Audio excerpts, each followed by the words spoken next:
আসসালামু আলাইকুম। Laila simple cooking এ আপনাদেরকে স্বাগতম। আশা করি সবাই ভালো আছেন। আমার আজকের পর্বে থাকছে কফি মিল্ক পুডিং। আশা করি আজকের রেসিপিটা আপনাদের ভালো লাগবে। তাহলে চলুন দেখে নেওয়া যাক কফি মিল্ক পুডিং বানানোর জন্য কী লাগছে। জেলো তৈরি করার জন্য এখানে আমি 2 কাপ পানি নিয়ে নিয়েছি।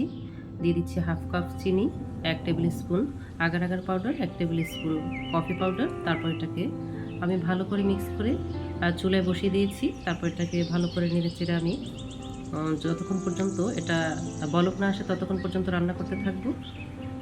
এখন এটাকে আমি পাত্রে দিয়ে দিচ্ছি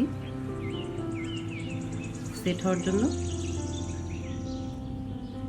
আপনারা দেখতে পাচ্ছেন যে আমার এটা জমাট বেঁধে গিয়েছে। এখন এটাকে ছোট ছোট করে আমি চকলেটের মতন করে কেটে নিব। আপনারা আপনার পছন্দ মতো কাটবেন।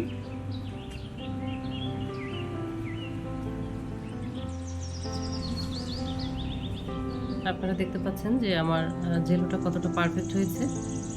এটা 15 থেকে 20 মিনিটই যথেষ্ট জমাট বাঁধার জন্য। 15 থেকে 20 মিনিট পর দেখবেন যে সুন্দর এটা একদম জমাট বেঁধে গিয়েছে। তারপর আপনারা আপনাদের পছন্দ অনুসারে কেটে নেবেন এটা। এখন কফি মিল্কটা বানানোর জন্য এখানে আমি 2 কাপ পরিমাণে পানি দিয়ে দিয়েছি। দিয়ে দিচ্ছি 1/3 কাপ চিনি, 1/3 কাপ গুঁড়ো দুধ। তারপর এখানে 1 টেবিল স্পুন আমি কফি পাউডার দিয়ে দিয়েছি আর 1 table spoon agar agar powder দিয়ে ভালো করে মিক্স করে নিচ্ছি। আপনারা এটা চুলায় জাল করার আগে ভালো করে মিক্স করে নেবেন।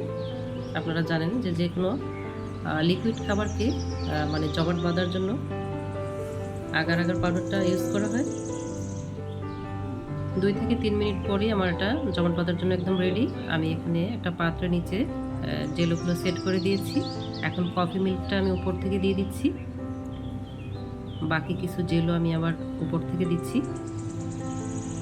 তারপর আবার কফি মিল্কটা উপর থেকে দিয়ে দিব, তাহলে দেখতে অনেকটা সুন্দর লাগে। আমি কফি মিল্কটা আবার উপর থেকে দিয়ে দিচ্ছি। এখন এটাকে ঠান্ডা করার পরে আমি ফ্রিজে রেখে দিব 2 থেকে 3 ঘন্টার জন্য। আপনারা বেশিও রাখতে পারেন, কোনো সমস্যা নেই। আপনারা দেখতে পাচ্ছেন যে আমার এটা জমাট বেঁধে গিয়েছে। এখন এটাকে একটা ছুরির সাহায্যে পাশ থেকে আমি ছাড়িয়ে নিব, যেন মোল্ড আউট করতে সুবিধা হয়, ভেঙে না যায়। আপনারা ওইভাবে করবেন। এখন এটাকে আমি ছুরির সাহায্যে কেটে নিব। আমি এটাকে দুই ধরনের কাটবো। প্রথমে আমি এভাবে কেকের মতন করে কেটেছি, একটু লম্বা লম্বা করে। তারপর এটাকে আমি আবার স্কোয়ার শেপে কাটছি। আপনারা আপনার পছন্দ মতো কেটে নেবেন। আপনারা দেখতে পাচ্ছেন যে আমার পুডিংটা কতটা সুন্দর হয়েছে। এটা দেখতে যেমন সুন্দর, খেতেও কিন্তু ভারী মজার। যারা কফি লাভার আছেন তাদের জন্য তো এটা খুবই পছন্দের খাবার হবে আমার মনে হয়। আশা করি বাসায় আপনারা এটা ট্রাই করবেন।